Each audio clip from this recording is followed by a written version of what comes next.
We are on the afternoon break on the third day of questioning of the undercover police officer Carlo Sorachi, who, using the fake name Carlo Neri, infiltrated the Socialist Party, no platform, anti-fascist groups. We've had further questioning of him this afternoon. I'm joined off screen by Lindsay. Hello again. Who was one of the women he deceived into a long-term intimate relationship. What have you made of what we heard from Carlo Sorachi this afternoon? Okay, so full disclosure, I'm falling asleep after lunch. So, yeah, it will be minimal analysis from me. It's only a short break. It's only a short break, thankfully. So, yeah, we came back into the room with the question, did you have sex with anybody else apart from Lindsay, Donna, and your current wife whilst undercover? And his answer was no. So 2 things I've got to say to that. I think he's maybe not being entirely truthful about when he started a sexual relationship with his current wife. Yes. Also, it wasn't for lack of trying, I don't think. I mean, in some of the documents, he writes in quite disgusting terms, actually, about some women activists, and it's quite obvious he has an attraction to these activists. Yeah. And he says to Operation Hearn officers, but I wouldn't, they were up for it, but I wouldn't go there, you know what I mean? He fucking would, he'd be up there, he'd be in there like a shot if anybody showed him the slightest bit of attention. So it wasn't for lack of trying, but yes, he says no, he didn't have sex with anybody else because he had no fucking time to, so he was in relationships for probably, 3.5 or more years of his, 5.5 year deployment. So literally no time. Then went into a bit about, quite a long bit about the May Day 2001 kettling of demonstrators in Trafalgar Square. There was a huge amount of questions. Circus, sorry. Yeah, Oxford Circus. Yeah, there was a tremendous amount of questions from Barr about that. I mean, this is the civil claim, the fact that he briefed John Beggs, the Met lawyer, who was representing the Met when Lois Austin brought the civil claim about the kettling. Yeah. It was interesting, actually. Whilst it was going on, Alison turned to me and went, do you think they asked the undercover cops to brief the lawyers about us when we brought civil claims? Which is not something I'd ever considered, to be honest. And it's not, I really wouldn't put anything past. I mean, I assume they would have done. Yeah, lawyers, especially given this. Yeah, absolutely. Yeah. I mean, how disgusting that they're discussing. I mean, Carla was like, oh no, I wasn't asked very much. I don't know who was there. I can't really remember. It was, I wasn't there for very long. He's downplaying. Yeah. And he is going in to give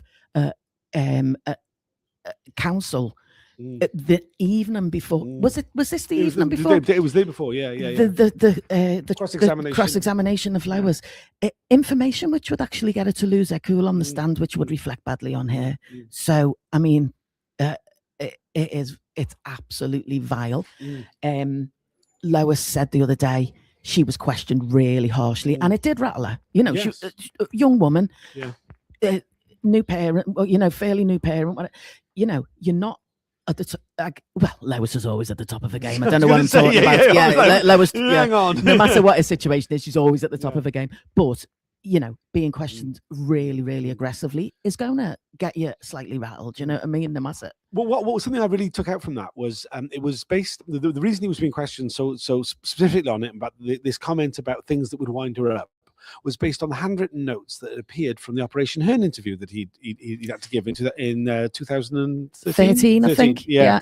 And he said, which is something we've heard from many of the undercover officers, he went, I didn't realize that was an interview. I thought that was just a cozy chat with two officers in comfortable chairs. Absolutely.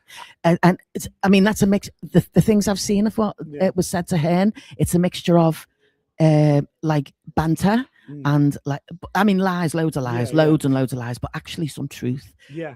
Slips in there, and now it is actually turning up to fucking bite them. But what shit fucking like intelligence officers these are, that they think that sitting down with 2 cops and being asked about their deployment wasn't going to be bite them in the arse at any point. 2 cops who at the forefront of investigating the unit the covert unit you were in for. Again, I still can't work out whether he's genuinely dumb or he's playing dumb, or it's probably, as you said yesterday, some from column A, some from column B. Certain people seem to think that he's not playing dumb because it's not reflecting well on him, but he's actually dodging some really quite difficult questioning by saying, I don't think that was my report. That might not have been my report, and I didn't write the report. You'd have to ask the officers who wrote the report. I wouldn't have put it like that. And where does Barr go? He's doing a decent job of trying to analyze. Yeah. But where do you go when someone goes, Yeah.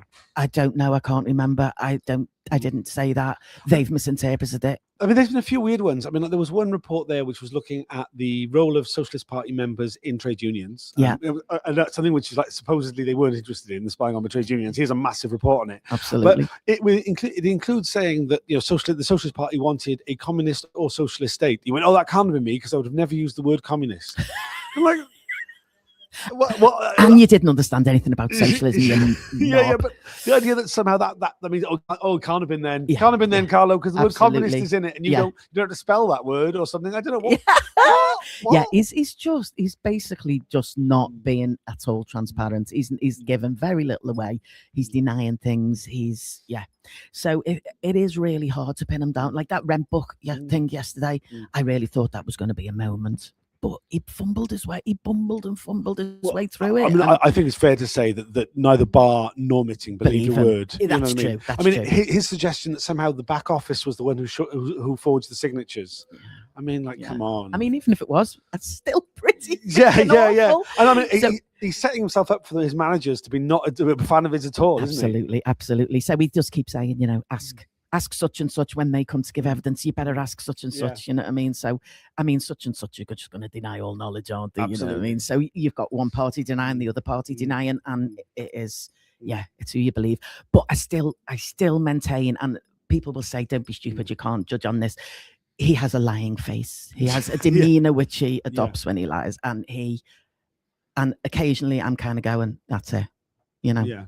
So, I doubt Barr will analyze like that. But I mean, we've been thinking through a lot of his reports, which have included anecdotal sort of mentions of like some random piece of violence that happens, some supposed fascist who gets attacked, and each and every time he has to go, oh, it's something I heard in the pub, it's something I heard at a social gathering. And I mean, there's even reports he's written about individuals who he's never met. Yeah, that is just purely based on, well, I had a few beers with Mario and he told me all about it. Yeah, I mean, someone described them as a mic, like a microphone. Yeah, that's what they're like, and that is absolutely they're picking up everything, and absolutely not thinking, don't have the intelligence to think about what this actually could mean to an individual. I mean, the stuff that's written about Dan Gilman there, which it's really good that Barr's picking it up and saying, okay, so you're saying that he's moving away from violent attacks and activism, and but you only managed to report on one second-hand thing that he exactly that supposedly heard about, you know, after drink had been taken in a pub, you know, and it was put to him that maybe some of this stuff was bravado, and he was like, well, that's not for me to decide, I just reported it. And it's like, well, but this stuff's going into reports that are going to have a serious effect on people's lives. Absolutely. He's like, well, it's not for me to, I mean, I agree that it probably was bravado, but I wasn't going to tell that to my superiors. I wanted to continue my role. And a perfect example of that was about Steve Headley and that report this morning. What was it called? I wrote it down somewhere because I was like, what? Coded bomb threat warning. The coded bomb threat, So I mean, Barr, and good on him, he pointed out that may have serious consequences for for this individual. And again, he had no proof. There was no onward report. There was no further reporting of that, and it was again hearsay. And I mean, it's quite nauseating. He is nauseating. You know what I mean? It really is.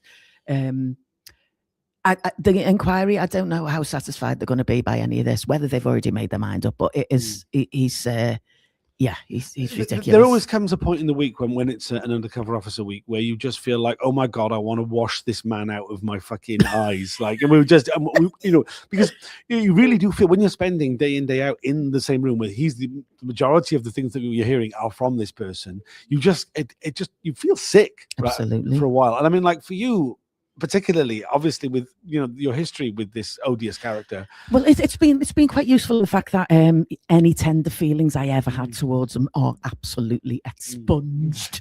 He is incredibly vile individual, and he is the opposition. He's very he's much the political opposition, personification of, and it's, I mean, for everyone sitting in the room, like, Dan's in the room hearing all this. Donna's in the room. There's quite a few people in the room who have been in the room over the last few days who he's written completely unsubstantiated and quite severe things about. I did the last video I did with Claire Doyle.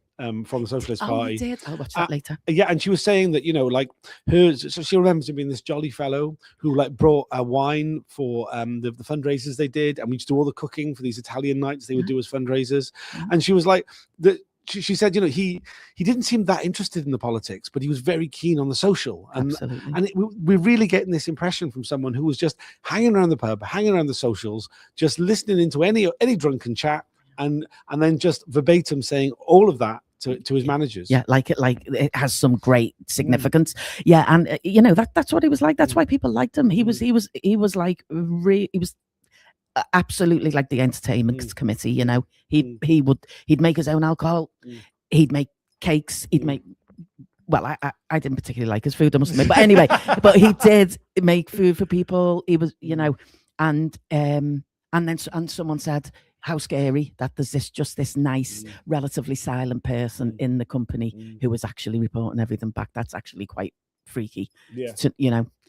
We've had a couple of comments. I don't know if the questions. Have a look. Someone from the campaign opposing police surveillance.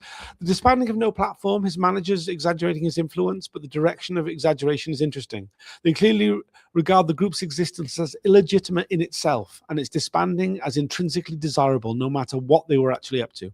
I mean, I think that came across very strongly. I mean, there's been a lot of an attempt by former undercover officers to say that disruption was not part of their role. But I think that report on No Platform really showed that, you know, yes, we were successful because they were disrupted. They were unable to disrupt the fascists. Therefore, this was a good deployment. That Carlo Sorachi's deployment was a success because the disruption was caused. Yeah, I mean, I must admit that was one of the moments I kind of tuned out. I didn't know what is this a report to get further funding or an NDV report or something? It was an overview on No Platform. It was another comment there. My role was to prevent public disorder, even if it was imagined. Which was what that stuck out in my mind, even if it was imagined. I mean, where do you go from that? I mean, literally, it's like you know, I mean, it's a war against our imagination. You know what I mean? Like, what the fuck? Do you know what I mean? Like, our very fucking imaginations were infiltrated. I mean, it's only a short break. I think we're probably going back in now. Thanks for joining us. Thanks, if you're Tom. able to share, like this video, it makes a huge difference to how widely it's seen.